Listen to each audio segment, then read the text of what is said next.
शिव अनादि है, शिव अनंत है, जीवन मधुवन शिव वसंत है। अजर अमर शिव पिता अजन्मा है, निराकार है, सत्य सनातन है। सत्यं शिवं सुंदरम। ओम शांति। 2 सितंबर 2024 आज की मुरली सुनते हैं। प्रातः मुरली बाप दादा मधुबन। आज के ईश्वरीय महावाक्य हैं। सार में बाबा बोले, मीठे बच्चे, जैसे तुम्हें निश्चय है कि ईश्वर सर्वव्यापी नहीं, जैसे तुम्हें निश्चय है कि ईश्वर सर्वव्यापी नहीं, वह हमारा बाप है, ऐसे दूसरों को समझाकर निश्चय कराओ। फिर अपने बाबा ने कहा, फिर उनसे ओपिनियन लो।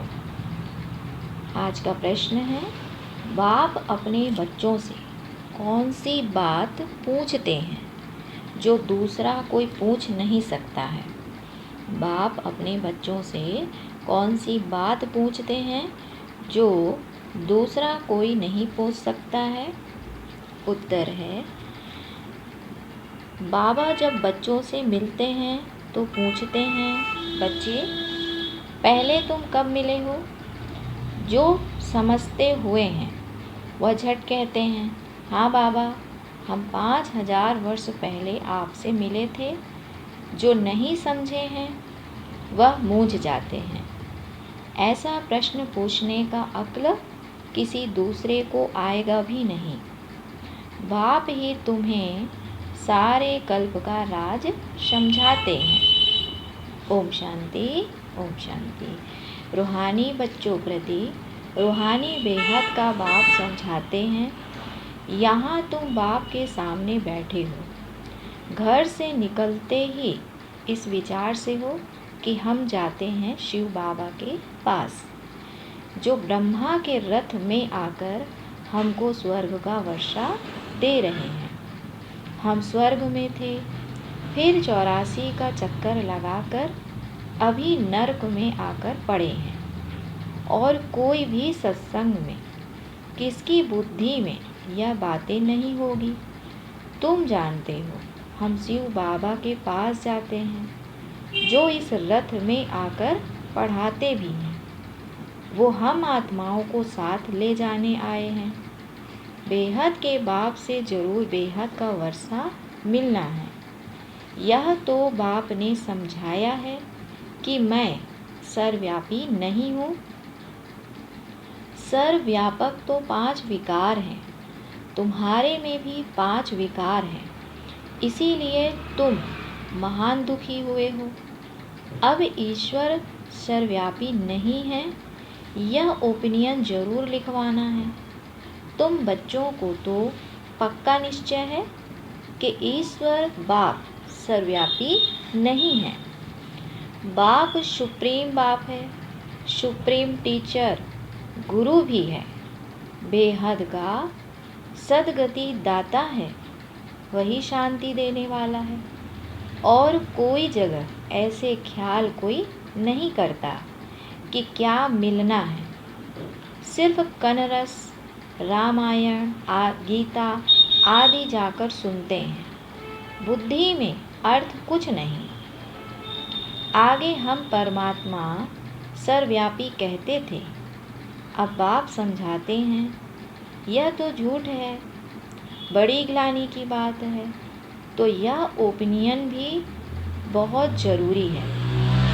आजकल जिनसे तुम ओपनिंग आदि कराते हो वह लिखते हैं, ब्रह्मा कुमारियाँ अच्छा काम करती हैं, बहुत अच्छी समझानी देती हैं, ईश्वर को प्राप्त करने का रास्ता बताती हैं। इससे लोगों के दिल पर सिर्फ अच्छा असर पड़ता है। बाकी यह ओपिनियन कोई भी नहीं लिख कर देते कि दुनिया भर में जो मनुष्य कहते हैं ईश्वर सर्वव्यापी है, यह बड़ी भूल है। ईश्वर तो बाप, टीचर, गुरु है। एक तो मुख्य बात है यह, दूसरा फिर ओपिनियन चाहिए कि यह इस समझाने से हम समझते हैं गीता का भगवान श्री कृष्ण नहीं है। भगवान कोई मनुष्य या देवता को नहीं कहा जाता है। भगवान एक है, वह बाप है। उस बाप से ही शांति और सुख का वर्षा मिलता है। ऐसी ओपिनियन लेना है। अभी जो तुम ओपिनियन लेते हो वह कोई काम की ही नहीं लिखते हैं। हाँ, इतना लिखते हैं कि यहाँ शिक्षा बहुत अच्छी देते हैं। बाकी मुख्य बात जिसमें ही तुम्हारी विजय होनी है वह लिखवाओ कि यह ब्रह्मा कुमारियाँ सत्य कहती हैं कि ईश्वर सर्वव्यापी नहीं है। वह तो बाप है, वही गीता का भगवान है। बाप आकर, बाबा ने कहा, बाप आकर भक्ति मार्ग से छुड़ाए ज्ञान देते हैं। यह भी ओपिनियन जरूरी है। बाबा ने कहा यह भी ओपिनियन जरूरी है कि पतित पावनी पानी की गंगा नहीं है, परंतु एक बाप है। ऐसी ओपिनियन जब लिखे तब ही तुम्हारी विजय हो। अभी टाइम पड़ा है। अभी तुम्हारी जो सर्विस चलती है, इतना खर्चा होता है, यह तो तुम बच्चे ही एक दो को मदद करते हो।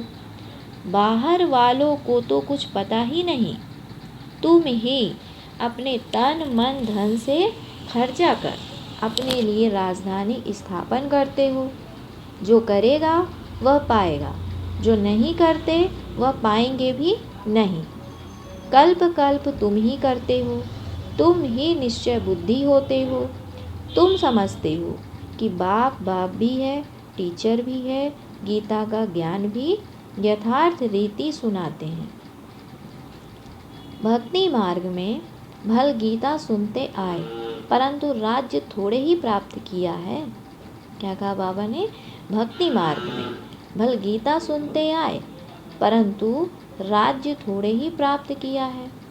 ईश्वरीय मत से बदलकर आश्चर्य मत हो गई। कैरेक्टर बिगड़ते पतित बन पड़े। कुंभ के मेले पर कितने मनुष्य करोड़ों की अंदाज में जाते हैं। जहाँ जहाँ पानी देखते वहाँ जाते हैं। समझते हैं पानी से ही पावन होंगे। अब पानी तो जहाँ तहाँ नदियों में आता रहता है। इनसे कोई पावन बन सकता है क्या? क्या पानी में स्नान करने से हम पति से पावन बन देवता बन जाएंगे? अभी तुम समझते हो कोई भी पावन बन ना सके। यह है भूल। तो इन तीन बातों पर ओपिनियन लेना चाहिए। अभी सिर्फ कहते हैं संस्था अच्छी है, तो बहुतों के अंदर जो भ्रांतियाँ भरी हुई हैं कि ब्रह्मा कुमारियों में जादू है, भगाती हैं, वह ख्यालात दूर हो जाते हैं। क्योंकि आवाज़ तो बहुत फैला हुआ है ना। विलायत तक यह आवाज़ गया था कि इनको 16,108 रानियाँ चाहिए। उनसे 400 मिल गई हैं, क्योंकि उस समय सत्संग में 400 आते थे। बहुतों ने विरोध किया, पिकेटिंग आदि भी करते थे, परंतु बाप के आगे तो कोई की चल ना सके।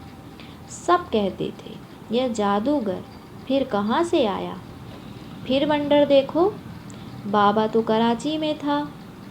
आप ही सारा झुंड आपस में मिलकर भाग आया। कोई को पता नहीं पड़ा कि हमारे घर से कैसे भागे।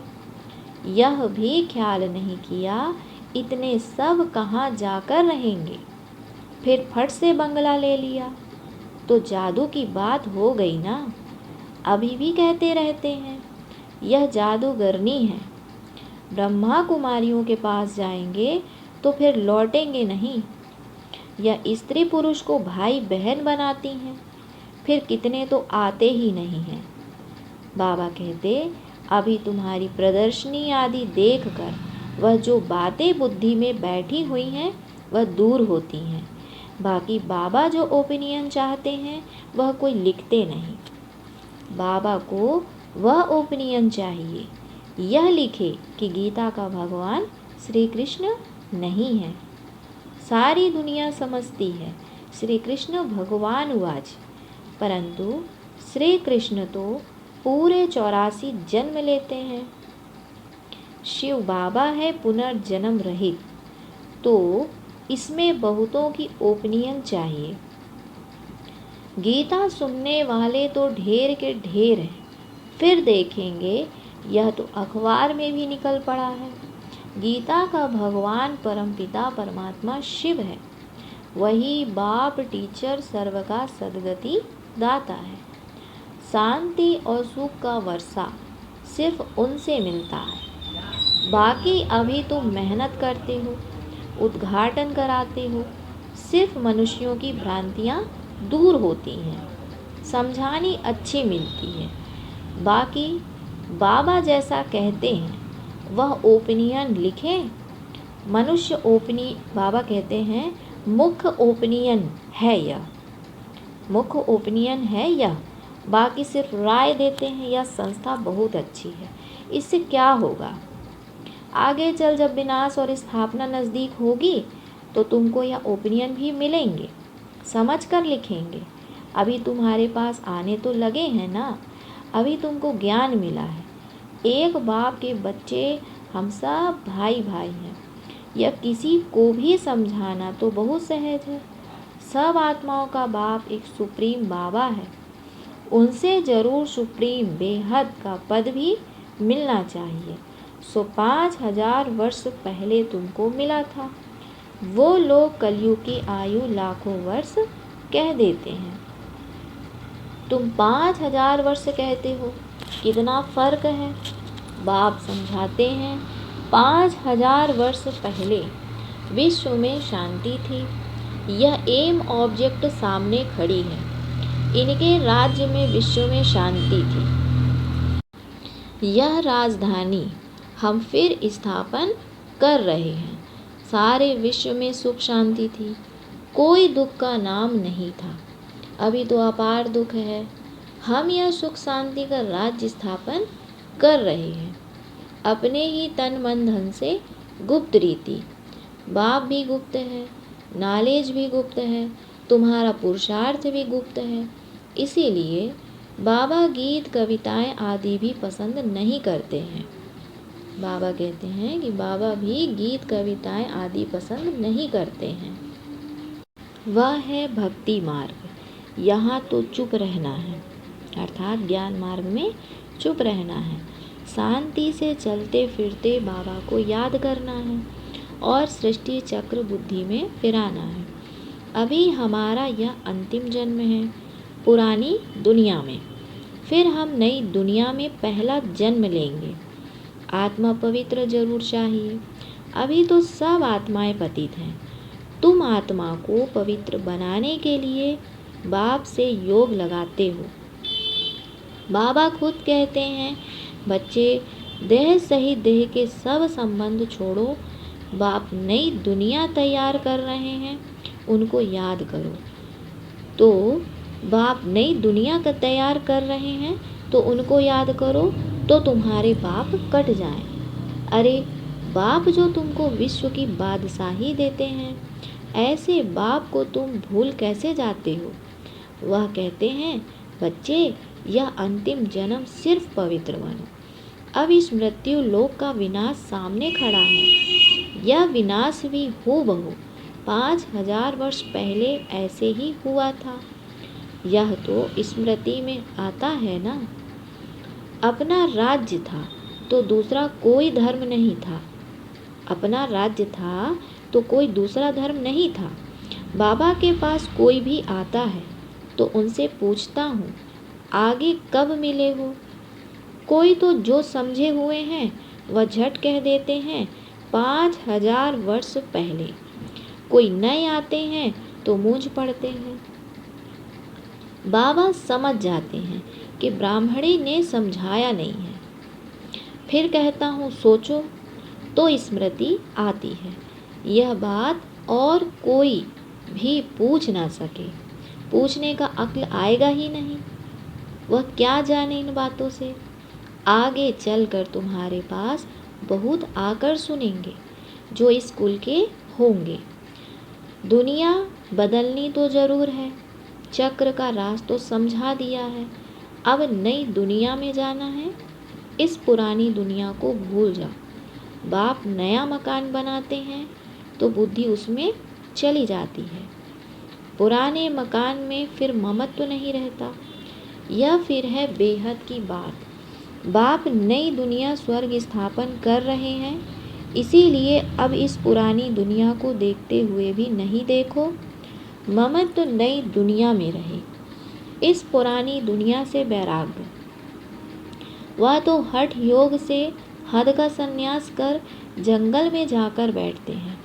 तुम्हारा तो है सारी पुरानी दुनिया से वैराग्य। इसमें तो अथाह दुख है। नई सतयुगी दुनिया में अपार सुख है, तो जरूर उनको याद करेंगे। यहाँ सब दुख देने वाले हैं, माँ बाप आदि सब विकार में फंसा देंगे। क्या कहते बाबा? यहाँ सब दुख देने वाले हैं, माँ बाप आदि सब विकारों में फंसा देंगे। बाप कहते हैं काम महाशत्रु है, उनको जीतने से ही तुम जगत जीत बनेंगे। यह राजयोग बाप सिखलाते हैं, जिससे हम यह पद पाते हैं। बोलो, हमको स्वप्न में भगवान कहते हैं पावन बनो तो स्वर्ग की राजाई मिलेगी। तो अब मैं एक जन्म पर अपवित्र बन अपनी राजाई गवाऊंगी थोड़े ही। इस पवित्रता की बात पर ही झगड़ा चलता है। द्रौपदी ने भी पुकारा है, यह दुशासन हमको रंगन करते हैं। यह भी खेल दिखाते हैं कि द्रौपदी को श्री कृष्ण 21 साड़ियाँ देते हैं। अब बाबा बैठ समझाते हैं कितनी दुर्गति हो गई है।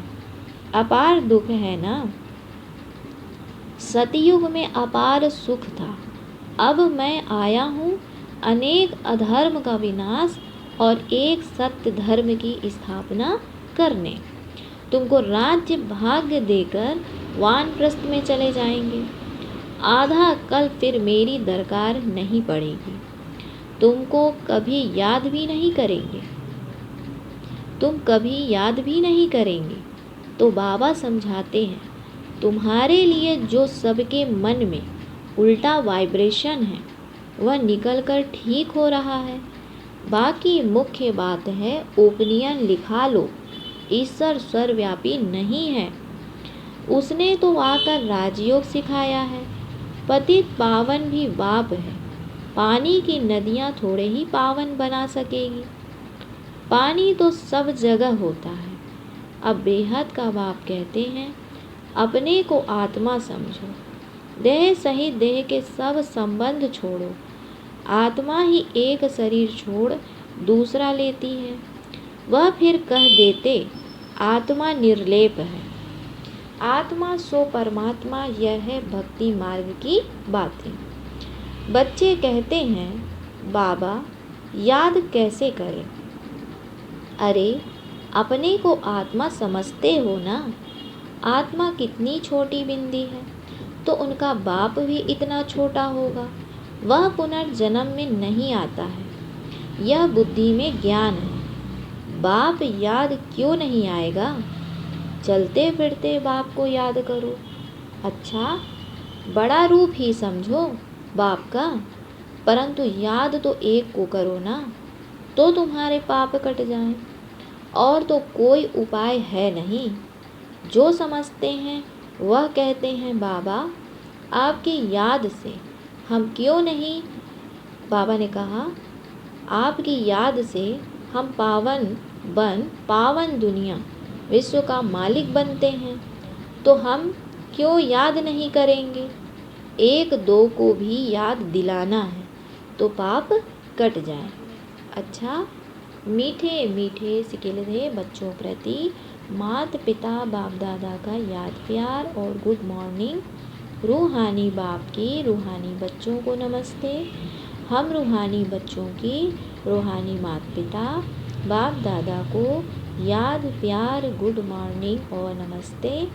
सदा रहो हंसते हंसाते बनो फरिश्ते। आज की धारणा के लिए मुख्य सार। बाबा ने कहा, जैसे बाप और नॉलेज गुप्त है, ऐसे पुरुषार्थ भी गुप्त करना है। गीत कविताओं आदि के बजाय चुप रहना अच्छा है। शांति में चलते फिरते बाबा को याद करना है। दूसरा पॉइंट है, पुरानी दुनिया बदल रही है, इसीलिए इससे ममत्व निकाल देना है। इसे देखते हुए भी नहीं देखना है, बुद्धि नई दुनिया में लगानी है। आज का वरदान दिया बाबा ने, ब्राह्मण जन्म की विशेषता को नेचुरल नेचर बनाने वाले सहज पुरुषार्थी भव। ब्राह्मण जन्म की विशेषता को नेचुरल नेचर बनाने वाले सहज पुरुषार्थी भव। डिटेल है, ब्राह्मण जन्म भी विशेष, ब्राह्मण धर्म और कर्म भी विशेष अर्थात सर्वश्रेष्ठ है, क्योंकि ब्राह्मण कर्म में फॉलो साकार ब्रह्मा बाप को करते हैं। तो ब्राह्मणों की नेचर ही विशेष नेचर है। साधारण व मायावी नेचर ब्राह्मणों की नेचर नहीं।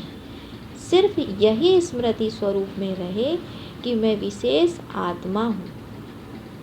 यह नेचर जब नेचुरल हो जाएगी, तब बाप समान बनना सहज अनुभव करेंगे। स्मृति स्वरूप सो समर्थी स्वरूप बन जाएंगे।